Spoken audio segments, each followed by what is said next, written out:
буду говорить не о таких технологических вопросах, связанных с образованием, а о некоторых, так сказать, о принципиальных посылках, которые должны привести к тому, чтобы мы определенным образом пересмотрели, перестроили направление нашего образования вообще.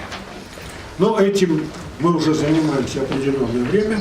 Мне сейчас хочется вот для этой аудитории сказать о том, что, так сказать, вот, лежит в основе необходимости пересмотра вот как бы наших приоритетов, установок и так далее.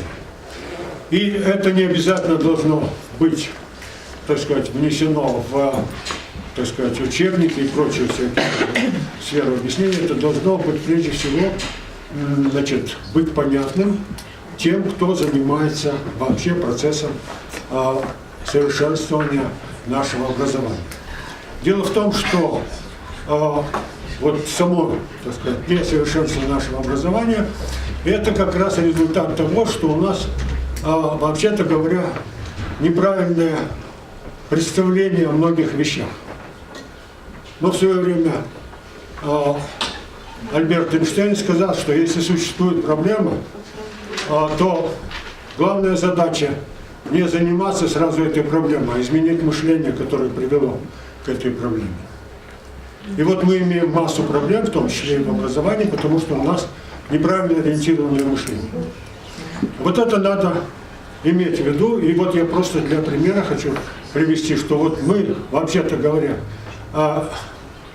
не совсем понимаем, вот я не случайно вот в своем там выступлении делал упор на культуру. Вот мы не совсем понимаем, какую роль культура играет вообще в самом существовании человека. Мы живем в условиях техногенной цивилизации. Мы поклонники этой техногенной цивилизации и питаемся, живем этими продуктами этой техногенной цивилизации. И эта техногенная цивилизация, которая вообще-то есть в известной мере производной науки, она является, вообще-то говоря, совершенно недостаточным условием для существования человека. Более того, сама по себе эта техногенная цивилизация плюс великая наша замечательная наука, они не являются достаточным основанием для существования человека. Мы привыкли к словословию в адрес науки, мы привыкли к словословию в адрес техногенной цивилизации, всех этих великих достижений этой техногенной цивилизации. Но эта техногенная цивилизация, это вот современная цивилизация, она существует всего от силы несколько столетий, и она довела всю планету до того состояния, что мы находимся на грани существования вообще. И у нас не совсем, так сказать,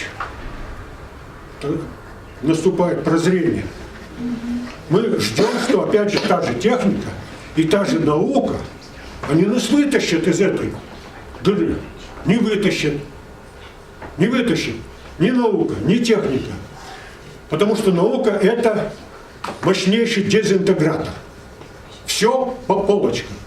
И наука работает в очень малой сфере вообще тех событий, тех явлений, которые существуют в мире. Это только повторяющиеся явления. И те, которые можно воспроизвести в искусственных условиях. Вот область науки. Очень тощая, маленькая область науки. Она великолепна, но она очень ограничена область нашей действительности. А уже гораздо меньшую область действительности охватывает техника. Техника вообще антижизнь. Чем больше техники, тем меньше жизни на планете. Вот это мы не понимаем. И мы все-таки надеемся, что нас техника вытащит, наука вытащит. Не вытащит они.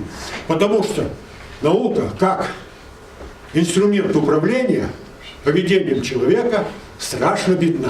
Вот это мы никак не понимаем. Мы думаем, что сейчас вот по науке мы построим свое поведение, и все будет окей. Не будет. Будет хуже. Теперь мы надеемся, что вот наши политики, наши экономисты Повернут управление, повернут так, производство, которое не будет вредить природе. И все будет опять же идти. Не будет идти. Потому что и экономика, и политика, опять же, самые тощие области человеческого знания. Большую часть, и вообще человеческой деятельности, большую часть своей истории человечество прожило без науки и без техники. Если не считать примитивную технику первобытного общества. Вот нет современной механической, супермеханической и прочей техники. Вот это надо осознать. И если это осознание придет, что мы не можем рассчитывать на то, что нас выручит, то, что нас губит сейчас, мы тогда все обречены, как человечество. И в частности обречены и на уровне каждой страны.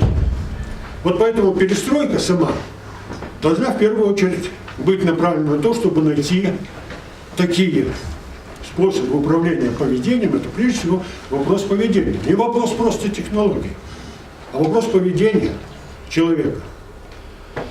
Вот единственный адекватный способ регуляции поведения, который бы соответствовал и внутри человеческих отношений, я уже об этом говорил, и между человеком и природой, это культура. А вот в культуре у нас самые, так сказать, бросовые отношения. Можно сказать, что за период независимости мы потеряли в значительной мере культуру, потому что она никак не поддерживается государством. Высокая культура, я имею в виду. Без высокой культуры это, так сказать, все области и духовной, и прочей деятельности человека, они вообще-то скудеют. И, собственно говоря, высокая культура – это способ получения вот этих вот посылов для гармоничного поведения, которые выработаны другими, так сказать, народами, становится невозможным. Изоляционизм – это не путь для нормального развития, это путь к деградации. И вот поэтому я полагаю, что вот, и, наконец, еще раз приношу извинения, просто хочу привести еще один аргумент. У нас сейчас около 7 с чем-то миллиардов людей. Больше 7 миллиардов людей на планете. Так вот, вы знаете, что в мире существует очень большая международная программа, которая называется «Геном человека». Она, так сказать, определяет, какая генетическая основа у различных народов, и так далее, третье, десятое. Установлено, что все эти 7 миллиардов с лишним человек произошли от очень небольшой группы, всего-навсего 50-100 человек. Вот они содержат весь тот генетический материал, который был вот в этой группе, которая когда-то существовала в Южной Африке на территории современной Намибии. Одновременно с ними существовало порядка миллиона, нескольких миллионов других людей. Может быть, гораздо более успешных. Они лучше охотились, прекрасно жили, хорошо развлекались и все прочее. Все они выдохли. Не сразу, но через тысячелетия или еще больше, но тем не менее они выдохли. Вот это небольшое племя, оно, так сказать, выжило и дало, так сказать, начало всему остальному человечеству. В чем дело? Можно придумать кучу всяких вопросов, то есть ответов, но дело в том, что они нашли способ взаимодействия с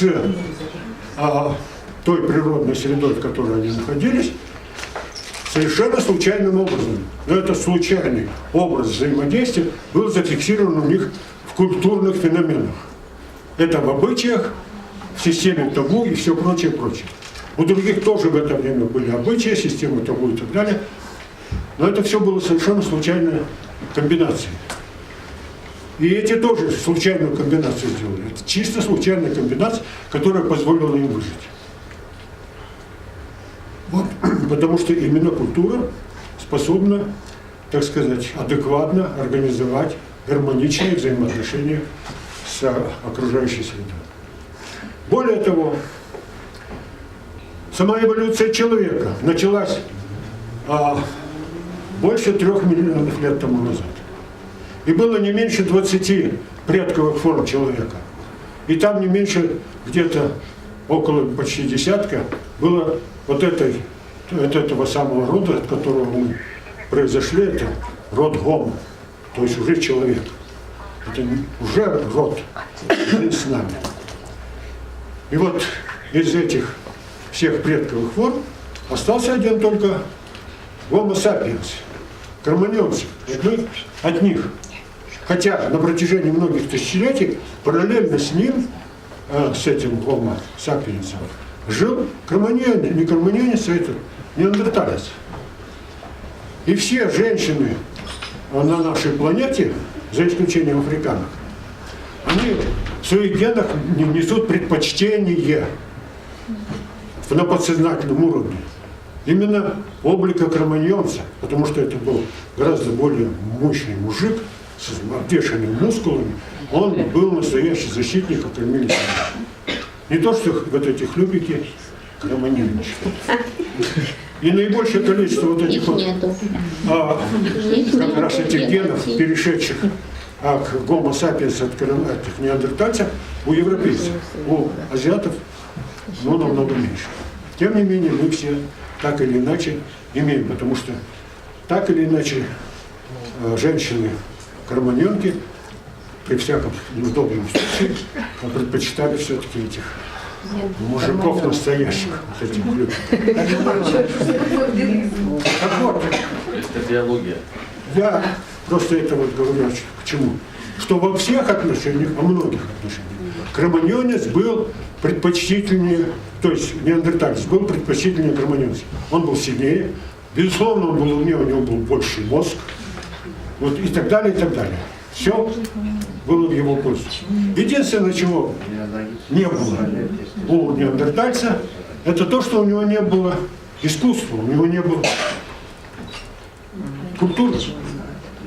И только с проявлением кроманьонцев появились первые же сразу же великолепные наскальные росписи в пещерах и так далее. И сейчас они представляют настоящий, стопроцентный эстетический интерес.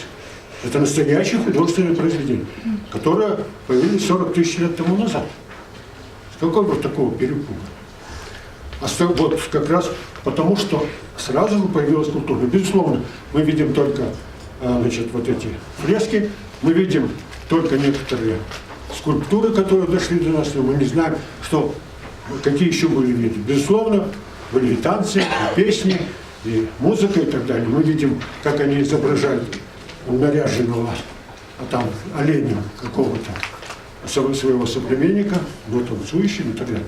То есть это была вот у них уже точно на 100% была высокоразвитая культура. И они выжили. И вот этот могучий неандерталец нет, не выдержал вот этого отбора. А вся трагедия человека в том, что он стал человеком. Потому что он перестал быть биологическим видом. А раз он перестал быть биологическим видом, значит, он перестал соответствовать любой экосистеме. Любой вид должен соответствовать какой-то экосистеме, которой он принадлежит. И, собственно, все его качества контролируются именно этой экосистемой. Как он теряет какое-то полезное для экосистемы качество, он выбывает из игры, или должен подладиться под экосистему. А человек не соответствует. Он вообще не довид по многим показателям, он вообще не сформировавшийся. И в этом его великое преимущество, великая трагедия. Великое преимущество, что он может жить где хочет, а великая трагедия в том, что у него нет природных инстинктивных механизмов налаживания взаимоотношений с той экосистемой, в которой он находится. И вот только система культурных вот этих всех вещей, обрядов, таких обычаев, табу и прочих, вот они заменили инстинкты в этой регуляции. И в те наиболее удачные комбинации они становятся, так сказать, основой для выживания. И, собственно говоря, чем значит, бесценен опыт коренных народов, еще, так сказать, не перешедших в стадию цивилизации, а именно тем, что у них сохранились вот эти вот отношения, вот эти вот подходы взаимодействия с природой. Кыргызы на протяжении тысячелетий пасли скот, они нам оставили неразрушенное пастбище, совершенно, так сказать, в первозданном состоянии. За 20 лет независимости у нас больше 70% пастбищ разрушены до такого состояния, что они уже не могут восстановиться в принципе. Хоть оставь их на 1000 лет, не тронут. Потому что там уничтожен вот этот генетический материал, та матрица, из которых она воспроизводится. Вот поэтому, вот я думаю, чрезвычайно важно, чтобы в учебном процессе, кроме всего прочего, все-таки какие-то были элементы, которые показывали, что в принципе есть возможность наладить взаимоотношения с природой неконфликтные, если мы вернемся к опыту предков не в том плане, что мы станем жить в юртах и ездить только на конях, а в том плане, что мы будем соблюдать определенные правила взаимодействия, которые никем не должны нарушаться. И это все должно, так сказать, войти в плоть и кровь всех людей, каждого человека.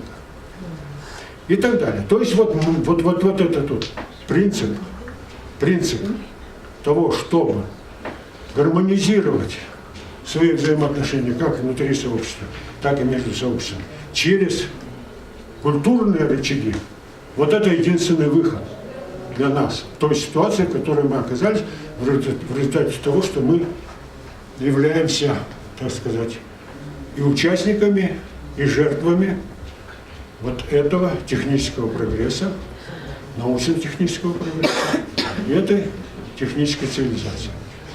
Я могу еще в этом духе много говорить, но любой человек, у которого есть фонтан, должен его заткнуть. Так что я затыкаю фонтан.